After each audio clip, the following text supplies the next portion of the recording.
Bonjour à toutes et à tous. Le cours d'aujourd'hui porte sur les événements traumatiques. Comme il s'agit d'un sujet sensible, soyez à l'aise de quitter si vous en ressentez le besoin.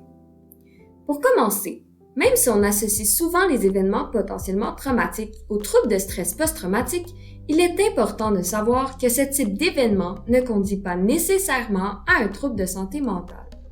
Il est essentiel qu'une personne soit confrontée à des menaces de mort, des blessures graves ou des violences sexuelles afin que l'événement vécu soit considéré comme potentiellement traumatique. Ceci étant dit, voici les types d'exposition aux événements traumatiques. Premièrement, il y a l'exposition directe.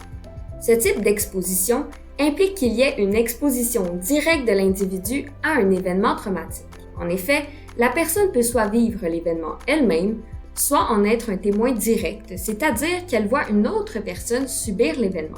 Deuxièmement, il y a l'exposition indirecte. Ce type d'exposition ne nécessite pas une exposition directe de l'individu à l'événement traumatique. En effet, il se transmet d'une personne à l'autre par le biais de différents mécanismes comme l'empathie ou l'attachement.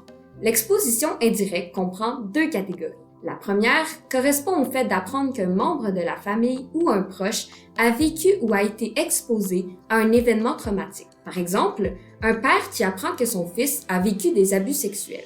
La deuxième catégorie fait référence à l'exposition répétée ou extrême au récit. Elle inclut les détails troublants de l'événement traumatique vécu par un individu ou un groupe. Les professionnels en relation d'aide y sont les plus souvent exposés. Par exemple, les psychologues sont régulièrement exposés aux détails des récits de leurs patients. Cependant, il faut souligner qu'une exposition indirecte à un récit aversif ne constitue pas automatiquement un trauma. Il est important de noter qu'autant l'exposition directe qu'indirecte peuvent prendre diverses formes. La première est associée à un choc unique, soudain et inattendu. C'est un événement d'une durée limitée. Par exemple, il pourrait s'agir d'un accident de la route, d'une fusillade ou d'une catastrophe naturelle ponctuelle. La deuxième est caractérisée par un événement soutenu, répété et de longue durée. Elle comprend des événements traumatiques comme la violence conjugale, la maltraitance persistante, les prises d'otages et certains conflits de guerre. Dernièrement, peu importe le type d'exposition, il existe des événements traumatiques de nature interpersonnelle, c'est-à-dire qu'ils sont issus d'interactions entre plusieurs personnes. Par exemple, les agressions physiques ou sexuelles sont de nature interpersonnelle. De manière générale, les femmes sont plus fréquemment exposées à ce type d'événements que les hommes. À l'opposé, d'autres événements n'impliquent pas ce type d'interaction dit non interpersonnelle, dont les catastrophes naturelles ou encore les accidents de la route. Plus tard cette même journée. Merci de prendre le temps de venir me voir. J'ai vécu quelque chose de difficile récemment et je ne savais pas à qui en parler. Avec ton bagage académique en psychologie, je me suis dit que tu pourrais probablement m'aider à trouver les bonnes ressources. J'ai commencé à remarquer des changements dans mes habitudes après avoir été témoin d'un braquage à main armée il y a un peu plus d'1 mois. Depuis, je m'en remets difficilement. Tu as bien fait de me contacter. C'est important de parler de ce genre de choses et ça me fait plaisir de t'écouter.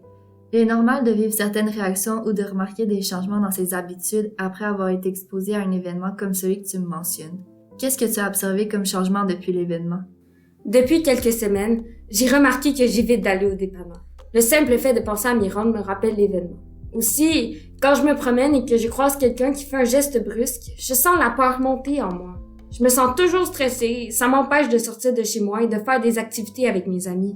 J'ai des difficultés de sommeil et je n'arrive plus à me concentrer dans mes cours à l'université. Je ne comprends pas ce qui m'arrive. J'ai pourtant de bonnes habitudes de vie, mais rien ne s'améliore. Ça fait plus d'1 mois que tout cela dure. Qu'est-ce que tu crois que je devrais faire? En effet, j'ai vu plusieurs de ces symptômes dans mon cours sur l'exposition des événements traumatiques. Comme tous ces changements affectent ton fonctionnement général, je pense qu'il serait pertinent que tu ailles chercher l'avis d'un professionnel. Ça peut te sembler épeurant, mais ne t'en fais pas, t'es pas la seule à vivre ce genre de choses. Les symptômes rapportés par mon amie peuvent être liés au développement du trouble de stress post-traumatique en raison de l'événement auquel elle a été exposée. Cependant, seul un professionnel peut en arriver à cette conclusion.